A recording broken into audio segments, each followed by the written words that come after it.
blessing today.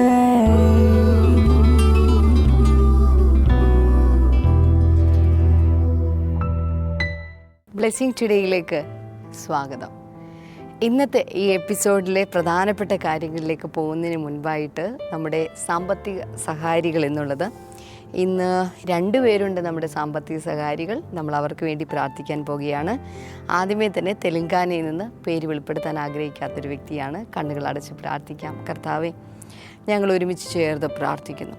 കർത്താവെ, ആ വ്യക്തിക്ക് വേണ്ടി ഞങ്ങൾ പ്രാർത്ഥിക്കുന്നു. അനുഗ്രഹിക്കണമേ കർത്താവെ. മൂത്ത മകൻ ആശിഷിനു വേണ്ടി പ്രാർത്ഥിക്കുന്നു. കർത്താവെ, തൻ്റെ കാഴ്ചശക്തി ശരിയായ വിധത്തിലായി തീരുവാൻ കർത്താവ് കൃപ ചെയ്യണമേ. ഇളയ മകൻ അഭിഷേകിന് വേണ്ടി പ്രാർത്ഥിക്കുന്നു. ആസ്മയിൽ നിന്ന് പൂർണ്ണ സൗഖ്യത്തെ കൊടുക്കണമേ കർത്താവെ. ഏറ്റവും ഇളയ മകൻ എയ്ബലിന് വേണ്ടി പ്രാർത്ഥിക്കുന്നു. അലർജിയിൽ നിന്ന്, സ്കിൻ അലർജിയിൽ നിന്ന് പൂർണ്ണ സൗഖ്യത്തെ അങ്ങ് പകരണമേ എന്ന് പ്രാർത്ഥിക്കുന്നു, യേശുവിൻ്റെ നാമത്തിൽ തന്നെ. ആമേൻ, ആമേൻ. തീർന്നില്ല, മറ്റൊരു വ്യക്തി കൂടിയുണ്ട്. തിരുവനന്തപുരത്ത് നിന്ന് ഏലിയമ്മ ഫിലിപ്പ്. നമുക്ക് ഒരുമിച്ച് ചേർന്ന് പ്രാർത്ഥിക്കാം. കർത്താവെ, ഞങ്ങൾ ഒരുമിച്ച് പ്രാർത്ഥിക്കുന്നു. കർത്താവെ, ആൻറ്റിയുടെ കൊച്ചുമക്കൾക്കായി പ്രാർത്ഥിക്കുന്നു. നീനയ്ക്ക് വേണ്ടി പ്രാർത്ഥിക്കുന്നു. നീയയ്ക്ക് വേണ്ടി പ്രാർത്ഥിക്കുന്നു. പവന് വേണ്ടി പ്രാർത്ഥിക്കുന്നു. റോഷിന് വേണ്ടി പ്രാർത്ഥിക്കുന്നു. കർത്താവെ, ദൈവമേ, അവരുടെ ഒക്കെ വിദ്യാഭ്യാസം കർത്താവെ, അതുപോലെ തന്നെ കർത്താവ് നല്ല ആരോഗ്യം ഉണ്ടാകട്ടെ എന്ന് പ്രാർത്ഥിക്കുന്നു. നല്ല ഭാവി കൊടുത്ത് അനുഗ്രഹിക്കണമേ എന്ന് പ്രാർത്ഥിക്കുന്നു. കർത്താവെ, അനുഗ്രഹിച്ചതിനായി നന്ദി പറയുന്നു, യേശുവിൻ്റെ നാമത്തിൽ തന്നെ. ആമേൻ, ആമേൻ. ഇന്നത്തെ ഈ എപ്പിസോഡിൻ്റെ പിറകിൽ പ്രവർത്തിച്ചതിന് ഈ 2 സാമ്പത്തിക സഹാരികളോടുമുള്ള പ്രത്യേകമായ നന്ദി ഞാൻ അറിയിക്കുകയാണ്. കർത്താവ് നിങ്ങളെ ധാരാളമായി അനുഗ്രഹിക്കട്ടെ.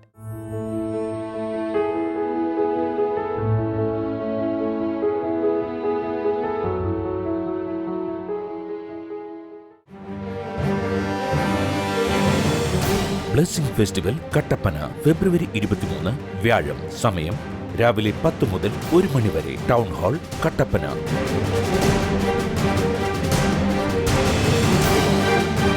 ബ്ലെസ്സിംഗ് ഫെസ്റ്റിവൽ അടിമാലി ഫെബ്രുവരി 24 വെള്ളി. സമയം രാവിലെ 10 മുതൽ 1 മണി വരെ. Panchayat town hall, Adimali.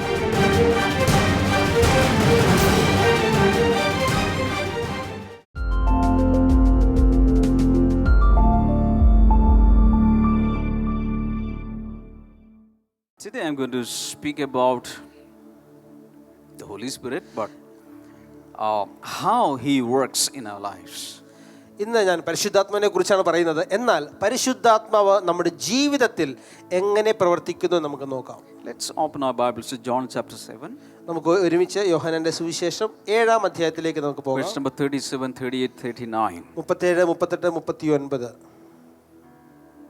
Quickly. വേഗത്തിൽ. On the last day, the great day of the feast, Jesus stood and cried out, saying, "If anyone thirsts, let him come to me and drink."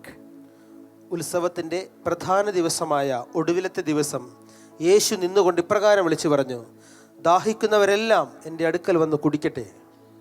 He who believes in me, as the scripture has said, out of his heart will flow rivers of living water. എന്നിൽ വിശ്വസിക്കുന്ന ഏതൊരുവന്റെയും ഉള്ളിൽ നിന്ന് തിരുവെഴുത്തിൽ പറയുന്നത് പോലെ ജീവജലത്തിന്റെ നദികൾ ഒഴുകും. But this he spoke concerning the Spirit, whom those believing in him would receive. For the Holy Spirit was not yet given, because Jesus was not yet glorified. തന്നിൽ വിശ്വസിക്കുന്നവർക്ക് പിന്നീട് ലഭിക്കുവാനിരിക്കുന്ന ആത്മാവിനെ പറ്റിയാണ് യേശു ഇവിടെ സംസാരിച്ചത്. യേശു തേജസ്കരിക്കപ്പെട്ടിട്ടില്ലായിരുന്നതുകൊണ്ട് അതുവരെയും ആത്മാവ് വന്നിരുന്നില്ല. When Jesus came into this world, യേശു ലോകത്തിലേക്ക് വന്നപ്പോൾ he came with a very clear agenda and a very clear timetable and schedule. യേശു ഈ ഭൂമിയിലേക്ക് വന്നപ്പോൾ വളരെ വ്യക്തമായ പദ്ധതി പ്രകാരം ഒരു ടൈം ടേബിൾ തയ്യാറാക്കി കാര്യപരിപാടിയോടുകൂടിയാണ് അവൻ വന്നത്. Body was prepared for him. അവന് വേണ്ടി ശരീരം ഒരുക്കപ്പെട്ടിരുന്നു. And when it was the fullness of time, he came. ആ സമയത്തിന്റെ പൂർണ്ണത വന്നപ്പോൾ അവൻ അതാ കടന്നു വന്നു. From birth to death, everything that he had to do was written prior to that. Everything was written in advance. ജനനം മുതൽ മരണം വരെ യേശുവിൻ്റെ ജീവിതത്തിൽ സംഭവിക്കേണ്ട സകല കാര്യങ്ങളും ഇതാ എഴുതപ്പെട്ടിരുന്നു. It was written according to the will of the Father. പിതാവിൻ്റെ തിരുഹൃദയ ഹിതപ്രകാരം അത് എഴുതപ്പെട്ടിരുന്നു. For example, on a particular Wednesday, what he had to speak was already decided, pre-decided by heaven. ഒരു ബുധനാഴ്ച ഒരു ദിവസം എന്താണ് യേശു സംസാരിക്കേണ്ടതെന്ന് സ്വർഗത്തിൽ നിന്നും മുൻപേ തീരുമാനിച്ചിട്ടുണ്ടായിരുന്നു. And Thursday, what he has to do, everything that he had, the to-do list was already prepared. പിറ്റേ ദിവസം വ്യാഴാഴ്ച എന്തൊക്കെയാണ് യേശുവിന് ചെയ്തു തീർക്കാനുള്ളത്, ആ ടു ഡു ലിസ്റ്റ്, ചെയ്യേണ്ട പ്രവൃത്തികളുടെ list തയ്യാറാക്കപ്പെട്ടിരുന്നു. Luke chapter 4, Lukose 4 verses 18, 19, 20. 18, 19, 20. On a Sabbath day, on a Saturday, he stood up in the synagogue and he read out a scroll from prophet Isaiah. ഒരു ശബത്ത് ദിവസം സിനഗോഗിൽ യേശു യെശയ്യാ പ്രവചനത്തിൽ നിന്നുള്ളൊരു ഭാഗം വായിച്ചു. And he said, today, this is fulfilled. എന്നിട്ട് യേശു പറഞ്ഞു, ഇന്ന് ഇത് നിവൃത്തിയായിരിക്കുന്നു. So that day, what he had to do, he received from the Lord that which was written, he read out, and he said, today it is fulfilled. അന്ന് യേശുവിന് ചെയ്യേണ്ടിയിരുന്നത്, അന്ന് തന്നെക്കുറിച്ച് പിതാവ് എഴുതി വെച്ചിരുന്ന കാര്യം താനത് പരസ്യമായി പ്രഖ്യാപിച്ചു, അത് നിവൃത്തിയായി.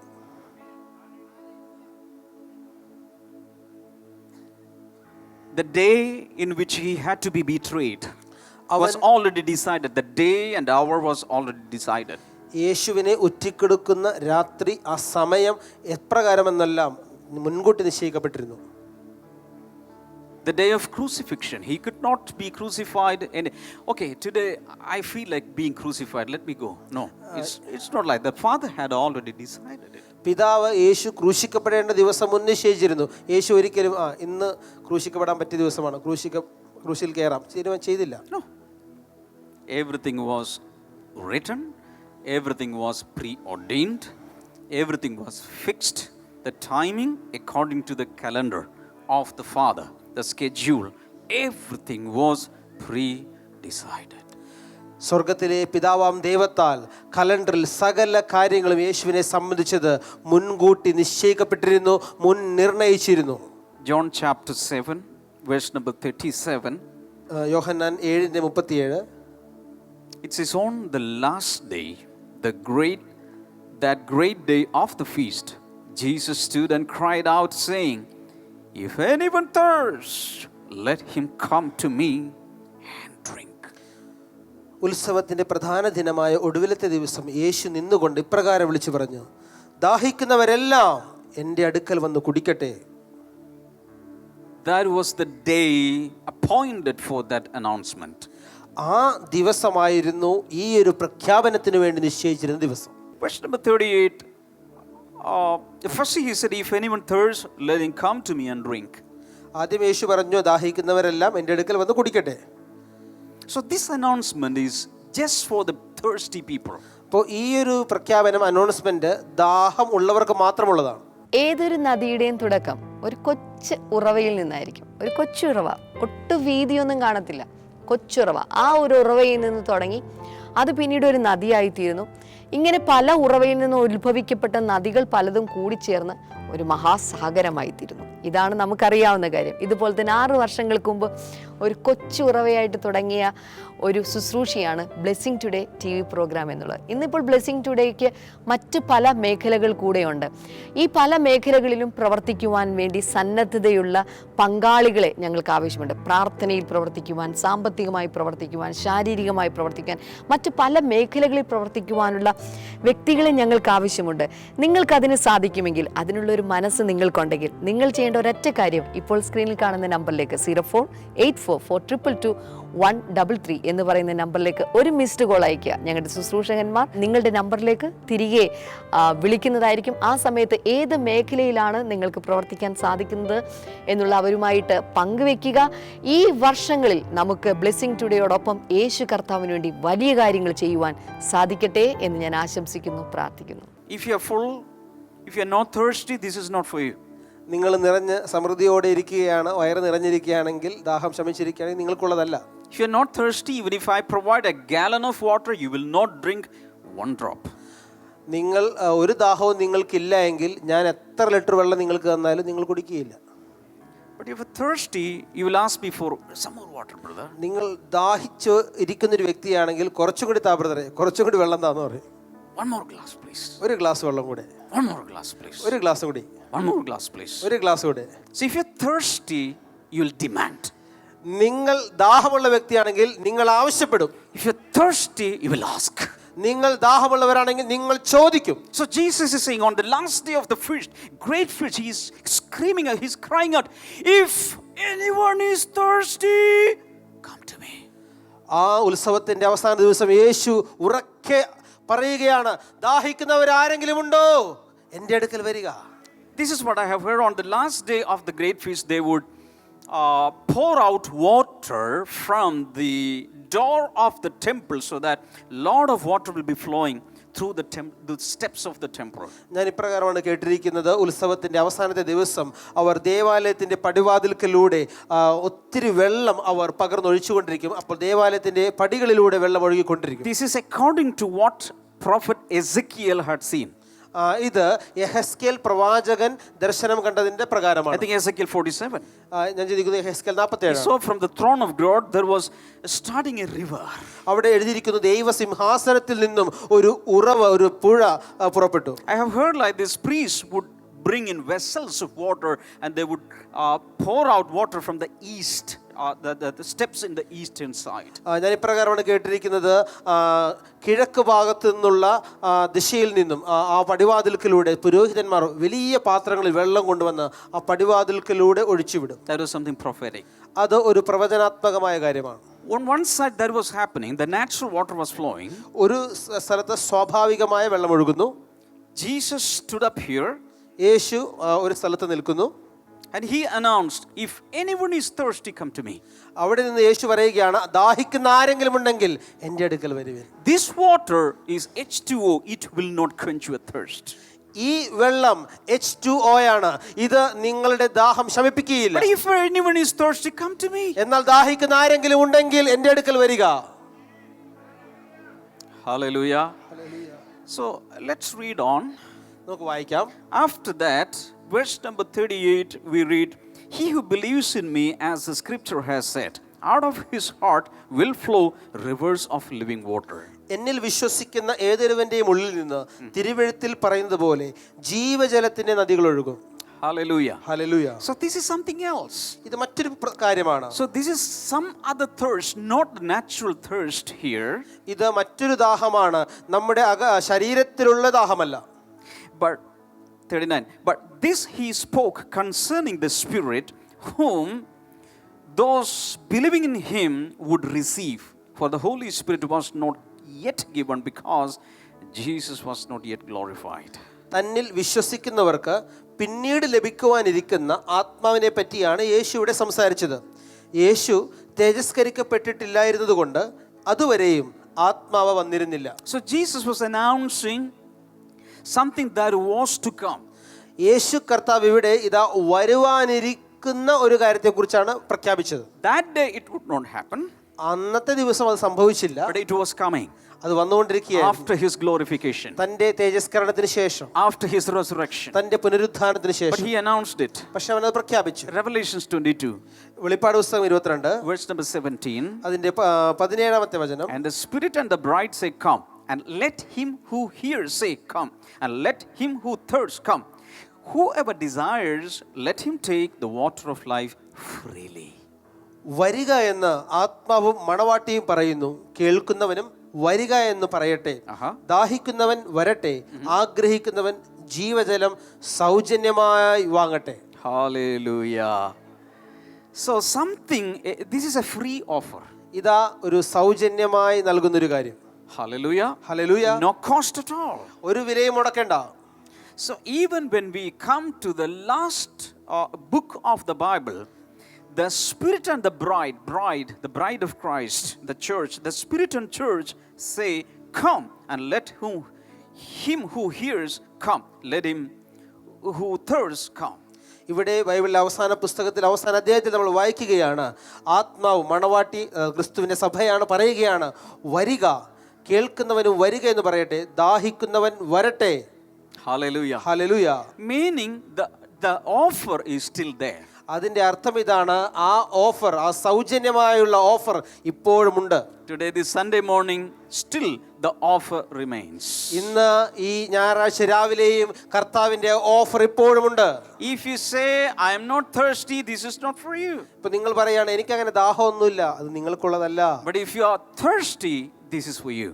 എന്നാൽ നിങ്ങൾ ദാഹത്തോടെ ഇരിക്കുന്നെങ്കിൽ ഇത് നിങ്ങൾക്കുള്ള ഓഫറാണ്. Now, Acts chapter 19, അപ്പോസ്തലപ്രവൃത്തികൾ 19 verses 1 onwards. അതിന്റെ 1-ാമത്തെ വചനം മുതൽ. We all know that in Acts chapter 2, the Holy Spirit came. നമ്മൾക്കറിയാം അപ്പോസ്തലപ്രവൃത്തികൾ 2-ാം അധ്യായത്തിലാണ് പരിശുദ്ധാത്മാവ് ഇറങ്ങി വന്നത്. And after that, he was going from one place to another. The outpouring of the Holy Spirit was moving from one city to another. അതിനുശേഷം പരിശുദ്ധാത്മാവിന്റെ പകർച്ച ഒരു പട്ടണത്തിൽ നിന്നും അടുത്ത പട്ടണം എന്ന രീതിയിൽ തുടർന്നുകൊണ്ടേയിരുന്നു.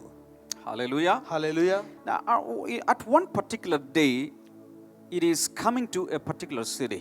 ഇതാ ഒരു പ്രത്യേക ദിവസം ഒരു പ്രത്യേക പട്ടണത്തിൽ സംഭവിക്കുകയാണ്. Verse number 1, while Apollos was at Corinth, Paul took the road through the interior and arrived at Ephesus. Apollos കൊരിന്തിലായിരുന്നപ്പോൾ പൗലോസ് ഉൾപ്രദേശങ്ങളിലൂടെ യാത്ര ചെയ്ത് എഫേസോസിൽ എത്തിച്ചേർന്നു. So Apollos was in ministry. ഇത് അപ്പോലോസ് ശുശ്രൂഷയിലാണ്. He was a very devout disciple. He was a godly disciple, a very good man, and he was doing ministry in a place called Corinth. അപ്പോലോസ് വളരെ ദൈവഭക്തനായ അഭിഷിക്തനായ ഒരു വ്യക്തിയായിരുന്നു. അദ്ദേഹം Corinth എന്ന് പറയുന്ന പട്ടണത്തിൽ ഇതാ ശുശ്രൂഷിക്കുകയാണ്. Now Paul the apostle is coming to that place. ഇപ്പോൾ ഇതാ പൗലോസ് ഇതാ അവിടേക്ക് വന്നുകൊണ്ടിരിക്കുന്നു. Hallelujah. Hallelujah. And Paul took the road through the interior and arrived at Ephesus. പൗലോസ് ഉൾപ്രദേശങ്ങളിലൂടെ യാത്ര ചെയ്ത് എഫേസോസ് എന്ന് പറയുന്ന സ്ഥലത്ത് എത്തിച്ചേർന്നു. Hallelujah. Hallelujah. Now there he found some disciples. അവിടെ ചില ശിഷ്യന്മാരെ അവൻ കണ്ടുമുട്ടി. Where? എവിടെ? In Ephesus. എഫേസോസിൽ. He found some disciples in verse number 2 and asked them, did you receive the Holy Spirit when you believed? അദ്ദേഹം അവരോട് ചോദിച്ചു, നിങ്ങൾ വിശ്വസിച്ചപ്പോൾ പരിശുദ്ധാത്മാവിനെ പ്രാപിച്ചുവോ? In other words, when you believe, you are the right candidate, eligible candidate to receive the Holy Spirit. മറ്റൊരു വാക്കിൽ പറഞ്ഞാൽ, നിങ്ങൾ കർത്താവിൽ വിശ്വസിക്കുമ്പോൾ പരിശുദ്ധാത്മാവിനെ സ്വീകരിക്കുവാനുള്ള യഥാർത്ഥ സ്ഥാനാർത്ഥിയായി അല്ലെങ്കിൽ അർഹതപ്പെട്ട വ്യക്തിയായി നിങ്ങൾ മാറുകയാണ്. Hallelujah. Hallelujah. If you believe in Jesus, you will receive the Holy Spirit. നിങ്ങൾ യേശുവിൽ വിശ്വസിക്കുന്നുവോ, നിങ്ങൾക്ക് പരിശുദ്ധാത്മാവിനെ ലഭിക്കും. Somebody say amen. ഒരു ആമേൻ. So they answered, Paul is asking these disciples this question, did you receive the Holy Spirit when you believed in Jesus? പൗലോസ് അവരോട് ചോദ്യം ചോദിക്കുകയാണ്, നിങ്ങൾ കർത്താവായ യേശുവിൽ വിശ്വസിച്ചപ്പോൾ പരിശുദ്ധാത്മാവിനെ നിങ്ങൾക്ക് കിട്ടിയോ? They answered, no. We have not even heard that there is a Holy Spirit. അവർ പറയുകയാണ്, ഇല്ല, പരിശുദ്ധാത്മാവ് ഉണ്ടെന്ന് പോലും ഞങ്ങൾ കേട്ടിട്ടില്ല. We have not even heard that there is a Holy Spirit. പരിശുദ്ധാത്മാവ് ഉണ്ടെന്ന് ഞങ്ങൾ കേട്ടിട്ട് പോലുമില്ല. Nobody told about the Holy Spirit. OYO, ഒരാൾ പോലും ഞങ്ങളോട് പരിശുദ്ധാത്മാവിനെ കുറിച്ച് പറഞ്ഞില്ലല്ലോ. We just heard that Jesus died for us and we believed and we received the salvation. ഞങ്ങൾ യേശു ഞങ്ങൾക്ക് വേണ്ടി മരിച്ചുവെന്നും ഉയർത്തെഴുന്നേറ്റെന്നൊക്കെ ഞങ്ങൾ കേട്ടു, ഞങ്ങളത് വിശ്വസിച്ചു, രക്ഷ പ്രാപിച്ചു. Can I tell you something? ഞാൻ പറയട്ടെ, Salvation experience, the born again experience is only the alpha point of your spiritual journey. നിങ്ങളുടെ രക്ഷയുടെ അനുഭവം, നിങ്ങളുടെ വീണ്ടും ജന അനുഭവം നിങ്ങളുടെ ആത്മീക യാത്രയുടെ ആദ്യ ഭാഗം, ആൽഫ പോയിന്റ് മാത്രമാണ്. Hallelujah. Hallelujah. From there you have to walk to the omega point. അവിടെ നിന്നുകൊണ്ട് നിങ്ങൾ ഒമേഗ, അതിന്റെ അവസാന ഘട്ടം വരെ യാത്ര ചെയ്യണം. Hallelujah. Hallelujah. It's only the start. ഇതാ ആരംഭം മാത്രമായിട്ടുള്ളൂ. Praise God. Praise the Lord. You have to grow and grow and grow. നിങ്ങൾ ക്രിസ്തുവിൽ വളരണം, വളരണം, വളരണം. നല്ല വ്യക്തികളിൽ നിന്ന് നല്ല സമൂഹങ്ങൾ സൃഷ്ടിക്കപ്പെടുന്നു. ഒരു നല്ല സമൂഹത്തിൽ നിന്നാണ് നല്ല രാഷ്ട്രങ്ങളും ജനതകളും ഉളവാകുന്നത്. ഒരു നല്ല വ്യക്തിയായി തീരുവാൻ നമുക്കാവശ്യമായത് ഒരു മാറ്റമാണ്. കഴിഞ്ഞകാല ജീവിതത്തിലെ പ്രശ്നങ്ങളുടെയും പ്രതിബന്ധങ്ങളുടെയും ഇരുളടഞ്ഞ അനുഭവങ്ങളിൽ നിന്ന് പ്രത്യാശയുടെയും വിടുതലിന്റെയും പ്രകാശമാനമായ ഒരു പുതിയ ജീവിതത്തിലേക്കുള്ള ആ മാറ്റത്തിനായി ബ്ലെസ്സിംഗ് ടുഡേ ഒരുക്കുന്നു ബാംഗ്ലൂർ ഡെലിവറൻസ് ക്ലിനിക് 2017 ഫെബ്രുവരി 21-22. സമയം രാവിലെ 10 മുതൽ 4:30 വരെ. ബാംഗ്ലൂർ ബ്ലെസ്സിംഗ് സെന്റർ, വിശ്രാന്തി നിലയം, CSI women's house, infantry road, Hindu news പേപ്പറിന് എതിർവശം. ബ്ലെസ്സിംഗ് ടുഡേ ടീം ശുശ്രൂഷിക്കുന്നു. നിങ്ങളുടെ പേരുകൾ രജിസ്റ്റർ ചെയ്യുവാനായി വിളിക്കുക 070-220-12173.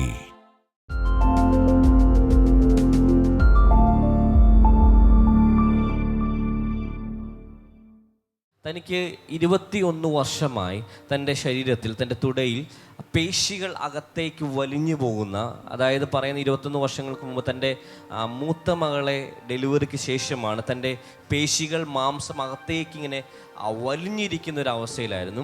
ഒത്തിരി ഡോക്ടർമാരെ താൻ കാണിച്ചു, പക്ഷേ ഒത്തിരി സ്കാനുകൾ ചെയ്തു, ഒത്തിരി ട്രീറ്റ്മെൻറ്റുകൾ ചെയ്തു. പക്ഷേ ഇതെന്ത് അസുഖം നിമിത്തമാണ് ഇങ്ങനെ സംഭവിച്ചതെന്ന് ഡോക്ടർമാർക്കും കണ്ടുപിടിക്കാൻ പറ്റിയില്ല, ഏത് രോഗമാണെന്ന് കണ്ടുപിടിക്കാൻ പറ്റിയില്ല. അവസാനം കുഷ്ഠരോഗത്തിൻ്റെ ടെസ്റ്റ് വരെ തൻ്റെ ശരീരത്തിൽ ചെയ്തു നോക്കി. ഇത് എന്തുകൊണ്ടാണ് ഇത് സംഭവിക്കുന്നത് അറിയത്തില്ലാത്തതുകൊണ്ട്. എന്നാൽ അങ്ങനെ ഇരിക്കുന്ന സമയത്താണ് ഒത്തിരി ബുദ്ധിമുട്ടിലൂടെ, വേദനകളിലൂടെ താൻ കടന്നുപോയി. കഴിഞ്ഞ ഒക്ടോബർ മാസം 26-ാം തീയതി ബ്ലെസ്സിംഗ് ടുഡേ TV പ്രോഗ്രാം കണ്ടുകൊണ്ടിരുന്നപ്പോൾ ബദനാമീൻ ഇപ്രകാരം പറഞ്ഞു: രോഗം എന്തെന്ന് സ്ഥിരീകരിക്കാത്ത ഒരു വ്യക്തിയെ യേശു കർത്താവ് തൊടുന്നു എന്ന് പറഞ്ഞു.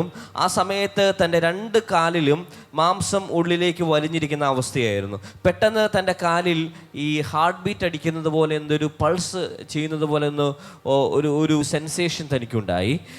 അതിനുശേഷം പിന്നെ ഒരു ദിവസം നമ്മുടെ ദൈവപ്രസാദത്തിൻ്റെ പുസ്തകം വായിച്ചുകൊണ്ടിരുന്നപ്പോൾ ആ സമയത്ത് തനിക്ക് അങ്ങനെ ഒരു സെൻസേഷൻ തോന്നുവാനിടയെത്തിരുന്നു പറഞ്ഞ് ഇപ്പോൾ സഹോദരി പറയുന്നത്, അതിനുശേഷം തൻ്റെ ആ അസുഖം അത് പൂർണ്ണമായി അത് മാറിപ്പോയിരിക്കുകയാണ്. പിന്നെ ഡോക്ടർമാരെ കാണിച്ചപ്പോൾ ഡോക്ടർമാർക്ക് പോലും അത്ഭുതമുണ്ടാകുമാറ് അത് പൂർണ്ണമായി കർത്താവ് അത് സൗഖ്യമാക്കി എന്നാണ് താൻ പറയുന്നത്.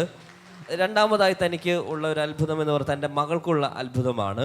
4 വർഷത്തോളമായി ഈ മകൾക്ക് മൈഗ്രെയിൻ്റെ അസുഖമുണ്ടായിരുന്നു, ബുദ്ധിമുട്ടുണ്ടായിരുന്നു, മരുന്നുകൾ എടുക്കുമായിരുന്നു. ഒത്തിരി പ്രയാസങ്ങളിലൂടെ ഈ മോളും കടന്നുപോയി. എന്നാൽ ഇവിടെ നമ്മുടെ ആറ്റിങ്ങൽ ബ്ലെസ്സിംഗ് സെൻറ്ററിൽ ഇവിടെ വന്ന് പ്രാർത്ഥിച്ചു. ഇവിടുത്തെ ബ്ലെസ്സിംഗ് സെൻറ്ററിലെ ശുശ്രൂഷകനെ കൊണ്ട് പ്രാർത്ഥിച്ചു. അതിനുശേഷം പറഞ്ഞ് അത് പൂർണ്ണമായി ആ മൈഗ്രെയിൻ്റെ അസുഖവും മാറിപ്പോയി, പിന്നീട് അത് വന്നിട്ടില്ല എന്നാണ് പറയുന്നത്. അടുത്ത അത്ഭുതം എന്ന് പറയുന്ന ഈ സഹോദരി നമ്മുടെ ഹോളി സ്പിരിറ്റ് സിനഡിൽ താൻ വന്നപ്പോൾ തനിക്ക് സ്കിന്നിൻ്റെ അലർജി ഉണ്ടായിരുന്നു. സൺലൈറ്റ് അടിക്കുമ്പോൾ തൊക്കെ ചൊറിഞ്ഞു വരുന്നൊരു അസുഖമുണ്ടായിരുന്നു. ഇത് പറയുന്നത് ഹോളി സ്പിരിറ്റ് സിനഡിൽ വന്ന് പ്രാർത്ഥിച്ചതിന് ശേഷം ആ അലർജിയുടെ അസുഖത്തെയും കർത്താവ് പൂർണ്ണമായി സൗഖ്യമാക്കി.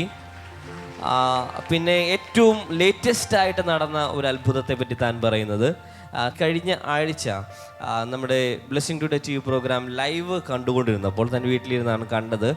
തൻ്റെ ബ്രസ്റ്റിൽ ഒരു മുഴയുണ്ടായിരുന്നു. അത് മാമോഗ്രാം ചെയ്തപ്പോൾ കുഴപ്പമില്ല, എന്തെങ്കിലും കൂടുതൽ വേദനയൊക്കെ ഉണ്ടാവുകയാണെങ്കിൽ പിന്നീട് നോക്കിയാൽ മതി എന്നാണ് പറഞ്ഞത്. ലൈവിൽ ഇങ്ങനെ പ്രാർത്ഥിച്ചുകൊണ്ടിരുന്ന സിസ്റ്റർ ക്ഷമയാണ് ലൈവ് വർഷിപ്പ് ആരാധന നടത്തിക്കൊണ്ടിരുന്നത്. ആ സമയത്ത് മുഴകൾ മാറുന്നതിന് വേണ്ടി പ്രാർത്ഥിച്ചു. ആ സമയത്ത് തൻ്റെ ശരീരത്തിൽ വലിയ ശക്തി ഇറങ്ങി വരുന്നത് പോലെ തനിക്ക് അനുഭവിക്കാൻ കഴിഞ്ഞു എന്ന് പറയുന്നത്. അതിനുശേഷം പിന്നീട് താൻ പരിശോധിച്ച് നോക്കിയപ്പോൾ തൻ്റെ ചെസ്റ്റിൽ ഉണ്ടായിരുന്ന ആ മുഴ അത് കാണാനില്ല. കർത്താവിൽ വിശ്വസിക്കുന്ന ഏവനും നിങ്ങളുടെ ജീവിതത്തിൽ എന്ത് പ്രശ്നം ഉണ്ടെങ്കിലും അതിൻ്റെ എല്ലാം പരിഹാരം ഒറ്റ നാമമാണ്. ആ നാമമാണ് യേശു എന്ന നാമം. ഉറക്കെ ഒന്ന് വിളിക്കാമോ? യേശുവേ. ആ നാമത്തിനകത്തുണ്ട് നിന്റെ ജീവിതത്തിലെ സകലത്തിനും വേണ്ട അത്ഭുതങ്ങളും ദൈവപ്രവർത്തികളും എല്ലാം. ഒരു നിമിഷം ഒന്ന് കൈകൾ നീട്ടി നമുക്ക് അവർക്ക് വേണ്ടി ഒന്ന് പ്രാർത്ഥിക്കാം. കർത്താവെ, ഞങ്ങളിവരെ യേശുവിൻ്റെ നാമത്തിൽ അനുഗ്രഹിച്ചുകൊണ്ട് പ്രാർത്ഥിക്കുന്നു. അവരുടെ ജീവിതത്തിലെ എല്ലാ മേഖലയിലും ദൈവത്തിൻ്റെ അത്ഭുതങ്ങൾ നിലനിൽക്കുകയും അനേകരുടെ ജീവിതത്തിൽ അത്ഭുതങ്ങൾ പകർന്നു കൊടുക്കുന്നവരായി അവർ മാറട്ടെ. ഇതുപോലെ അസുഖങ്ങളുള്ള ആരെങ്കിലും ഇവിടെ ഉണ്ടെങ്കിൽ അവരുടെ ജീവിതത്തിലും അത്ഭുതങ്ങൾ സംഭവിക്കട്ടെ എന്ന് ഞങ്ങൾ പ്രാർത്ഥിക്കുന്നു. കർത്താവ്, ഞങ്ങളുടെ പ്രാർത്ഥന കേൾക്കുന്നതിനായി നന്ദി. യേശു കർത്താവിൻ്റെ നാമത്തിൽ തന്നെ. ആമേൻ, ആമേൻ. ബ്ലെസ്സിംഗ് ഫെസ്റ്റിവൽ കട്ടപ്പന ഫെബ്രുവരി 23 വ്യാഴം. സമയം രാവിലെ 10 മുതൽ 1 മണി വരെ. Town hall, Kattappana.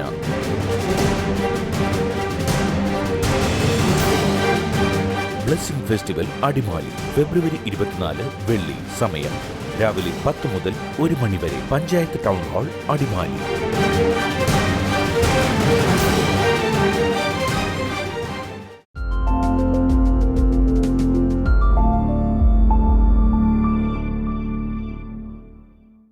ഇനി നമ്മൾ ഒരുമിച്ച് ചേർന്ന് പ്രാർത്ഥിക്കാനായി പോകുകയാണ്. കർത്താവെ, ഞങ്ങൾ ഒരുമിച്ച് പ്രാർത്ഥിക്കുന്നു. ഡയബറ്റീസ് ഉള്ള ചില രോഗികൾ, കർത്താവ്, പ്രമേഹത്തിൻ്റെ അസുഖമുള്ളവർ, വല്ലാത്ത ഷുഗർ ലെവൽ കൂടുതലായിട്ടുള്ള വ്യക്തികൾ ഇപ്പോൾ തന്നെ സൗഖ്യമാകട്ടെ കർത്താവെ. അത്തരം രോഗികൾ ഈ സമയത്ത് സൗഖ്യമാകട്ടെ കർത്താവെ. നാവ് തടിക്കുന്നത് പോലെ തടിച്ചിരിക്കുന്ന പ്രശ്നമുള്ള ചില രോഗികൾ ഇപ്പോൾ തന്നെ സൗഖ്യമാകട്ടെ. നിങ്ങൾക്ക് ഭക്ഷണം രുചിക്കാൻ സാധിക്കുന്നില്ല, ഭക്ഷണത്തിൻ്റെ രുചി എന്താണെന്ന് നിങ്ങൾക്ക് അറിയാൻ സാധിക്കുന്നില്ല, അത്തരത്തിലുള്ള ചില രോഗികൾ കർത്താവെ ഇപ്പോൾ തന്നെ അവർ സൗഖ്യമാകട്ടെ എന്ന് പ്രാർത്ഥിക്കുന്നു കർത്താവെ.